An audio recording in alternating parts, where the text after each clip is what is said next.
It's been a while, so welcome back to the channel. In today's video I go through the most anticipated games of 2022 for the Nintendo Switch. Before I get into the video, please smash that like button, and if you enjoyed the content please also consider subscribing, as it really helps a small YouTuber like me. Without further ado, let's get into the video. We start with a big one and potentially the most anticipated game of the year, especially if you're a Pokemon fan, and that is Pokemon Legends Arceus. Well, what's different about this Pokemon game? It's a completely new direction for the Pokemon series, and one that has many people overjoyed because it's been long overdue and, to be honest, very needed. We've had the same style of Pokemon games now since the 90s, and I'm glad the formula is being mixed up a bit. It's an open world, more dynamic combat and new regional variants. These are the types of things Pokemon fans have begged for time and time again, and it looks like Legends Arceus will be a new step for the franchise that has quite frankly been very samey for decades, and I for one cannot wait for this, and it comes out in January, so it's not long to wait for at all. Project Triangle Strategy is a game in the same art style of the much loved Octopath Traveler by Square Enix. However, it's a completely different genre of game altogether. It's a strategy game. In the game you command a group of warriors as Serenoa, heir of the House Wolford, in a tangled plot where your decisions make all the difference. So you have key choices that you need to make, and they will bolster one of three convictions, which are utility, morality and liberty, which together make up Serenoa's worldview and influence how the story will unfold. Now, when faced with truly momentous decisions, multiple characters will weigh in by casting their votes on the scales of conviction. In these moments, your allies and decisions you make can determine the fate of whole nations and the continent of Norzelia itself. To me that sounds very interesting. Now, with the combat, you can position units on higher ground to take control of the battlefield and gain the advantage with increased range. You can also flank enemies on both sides, then strike from behind for powerful follow-up attacks. Elemental chain reactions are also important in the combat. So for example, you can use fire to melt icy terrain, then use lightning to electrocute it.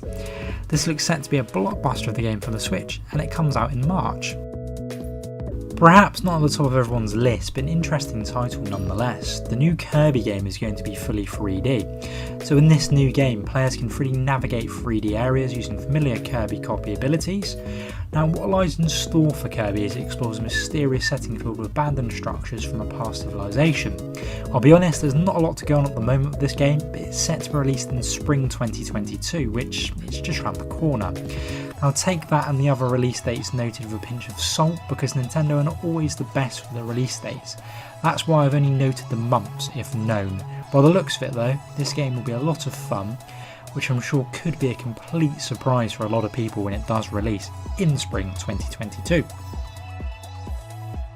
It feels like we've waited an eternity for this game, but from many sources it's dubbed to drop at some point in 2022, and I strongly believe this will be the case. Bayonetta 3 was announced back in 2017, so nearly 5 years ago now, and you'll finally get to play it on Switch 5 years later. Expect everything you'd want out of a Bayonetta title, and then some, so you got gunfights, dancing, witty one-liners, and much more, and here's hoping it'll be a great game and very quirky. If I had to predict a release date, I would say it probably will be holiday season 2022, in time for next Christmas. Splatoon 3, the third instalment in Nintendo's vibrant multiplayer shooter series, is in development for the Nintendo Switch and is currently expected to launch sometime in 2022. The game was first revealed early in 2021, with a trailer giving fans a glimpse at the new settings of the Splatlands, which presents new locations from bustling cities and otherworldly landscapes associated with previous games in the series. If you haven't played a Splatoon game yet, before now, this is going to be a really good chance to jump in and give this a go when it does drop next year. Any games not listed which you think will come out next year? For me, I wish we'd have more news on Breath of the Wild 2 and Metroid Prime 4, but honestly I think we may have to wait a little bit longer for those two. Thanks for watching, please like and subscribe if you enjoyed the content, I'd really appreciate it, and until next time, I'll see you later.